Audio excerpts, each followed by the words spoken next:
7 foshnjë kanë ardhur në jetë në javën e parë të vitit 2026 në maternitetin e Spitalit Rajonal të Dibrës. Fëmia i parë për këtë vit ka lindur më datë 2 janar, ndërsa fëmijët e tjerë në ditët në vijim. Mjeku obstetër ginekolog prakoti Spitali Bajram Balliu tha se trendi i ditëve të para të janarit është më i lartë se i vitit të kaluar, megjithatë sipas tij numri total vjetor i lindjeve është në rënje. Gjatë vitit që lan pas kanë ardhur në jetë në këtë maternitet 443 fëmijë, ndërsa në vitin 2024 kanë lindur 558 fëmijë. Nga 2024 në 2025 kanë lindur 115 fëmijë më pak. Mjeku obstetër Bajram Balliu thotë se me shtimin e aparaturave të nevojshme dhe shtimeve, ky trend mund të rritet këtë vit.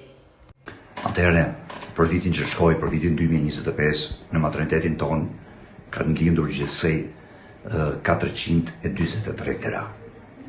Nga këta, lindjet janë lindje normale, afër 65%, dhe një lindje 30-35% është me sekse cezare.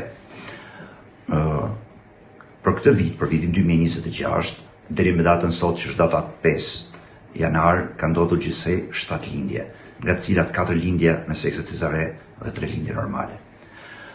Krahasuar me vitet e tjera, duhet të thënë, siç e kemi përsëritur edhe herë të tjera, që është një trend në rënje i numrit lindjeve.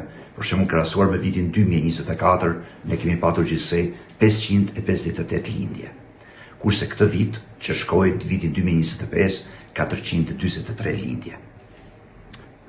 Kur ka lindë fëmia e parë për 2026? Atëherë, fëmia i parë për këtë vit ka lindur në datë 2, rreth orës 9 të mëngjesit, një lindje me sekse cezare, një lindje urgjencë, dhe po atë ditë ishin edhe 2 lindje të tjera po me sekse cezare.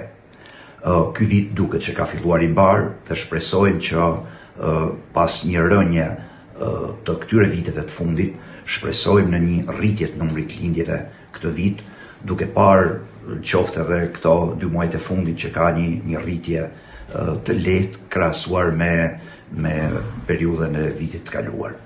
Shpresojmë që me pajisjen e spitalit dhe me aparatura të reja dhe me personel të plot, shpresojmë që të rritet numri i lindjeve, të rritet numri i interventeve dhe shtrimet, numri i shtrimeve.